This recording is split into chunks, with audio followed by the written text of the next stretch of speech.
రూపాయల డీబీటీలో ఏకంగా 75% పైచిలకు నేను నా నా నా నా అని పిలుచుకునే నా ఎస్సీలకు, నా ఎస్టీలకు, నా బీసీలకు, నా మైనారిటీలకు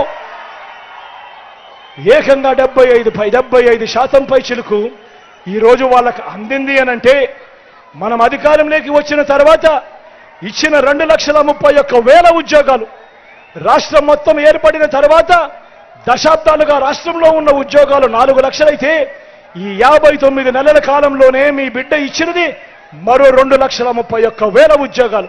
ఈ 2,31,000 ఉద్యోగాలలో 80% పైచిలకు ఈరోజు నేను నా నా నా నా అని పిలుచుకునే, ఈరోజు నా ఎస్సీలు, నా ఎస్టీలు, నా బీసీలు, నా మైనారిటీలు, నా చెల్లెమ్మలు, నా తమ్ముళ్ళే ఈరోజు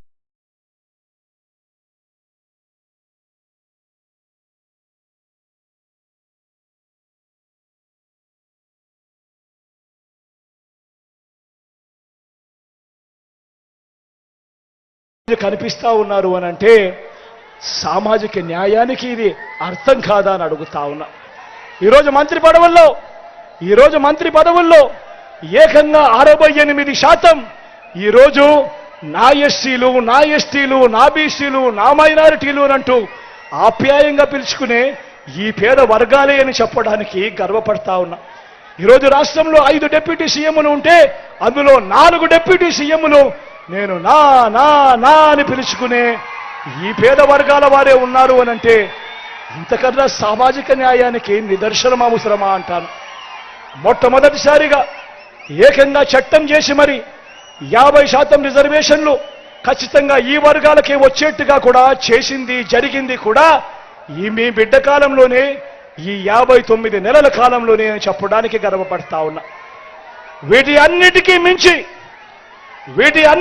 మించి దేశంలోనే ఎప్పుడూ జరగని విధంగా, రాష్ట్రంలో ఎప్పుడూ చూడని విధంగా ఈరోజు మన అసెంబ్లీలో రాష్ట్రంలో 175 అసెంబ్లీ స్థానాలు ఉంటే, పార్లమెంటు స్థానాలు 25 పార్లమెంటు స్థానాలుంటే, ఈ మొత్తంగా ఈ 200 స్థానాలకు గాను ఏకంగా 50% అంటే 100 స్థానాలు ఈరోజు నా ఎస్సీలు, నా ఎస్టీలు, నా బీసీలు, నా మైనారిటీలు ఈరోజు వైఎస్ఆర్సీపీ తరఫున ఈరోజు పోటీ చేస్తా ఉన్నారు అనంటే సామాజిక న్యాయానికి ఇది అర్థం కాదా?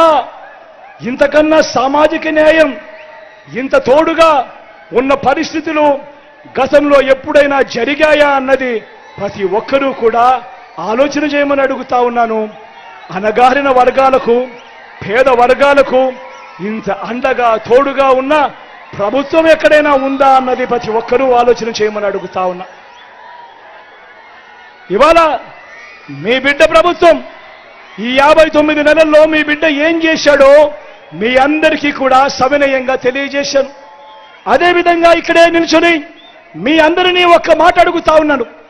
చంద్రబాబు నాయుడు గారి గురించి ఒక్క మాట అడుగుతా ఉన్నాను. చంద్రబాబు నాయుడు గారు ఏమంటాడు? 14 ఏళ్ళు నేను ముఖ్యమంత్రిగా చేశానంటాడు. 3 సార్లు నేను ముఖ్యమంత్రి అని అంటాడు.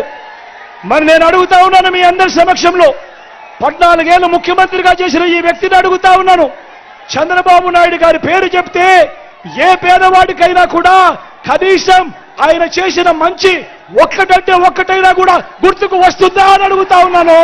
ఇక్కడున్న మీ అందరి సమక్షంలో 2 చేతులు పైకెత్తాలి. ఇలా ఇలా ఇలా ఇలా ఇలా ఇలా ఇలా ఇలా ఇలా ఇలా ఇలా ఇలా ఇలా 14 ఏళ్ళు ముఖ్యమంత్రి అంటాడు, 3 సార్లు ముఖ్యమంత్రిగా చేశానంటాడు. మరి ఆయన పేరు చెప్తే పేదవాడికి గుర్తుకొచ్చే ఒక్కటంటే ఒక్క స్కీమ్ అయినా ఉందా అని అడుగుతా ఉన్నాను మీ అందరి సమక్షంలో.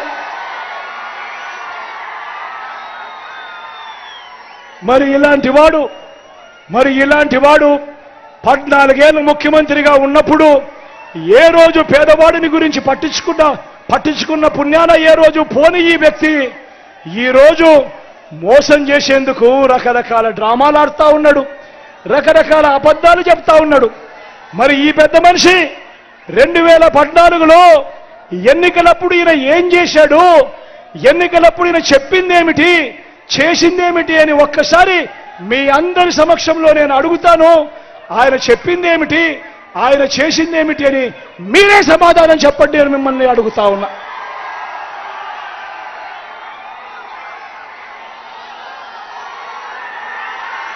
ఇది మీ అందరికీ గుర్తుందా? ఇది మీ అందరికీ గుర్తుందా? అక్క ఇదంతా మీ అందరికీ గుర్తుందా? ఇది గుర్తుందా అక్క?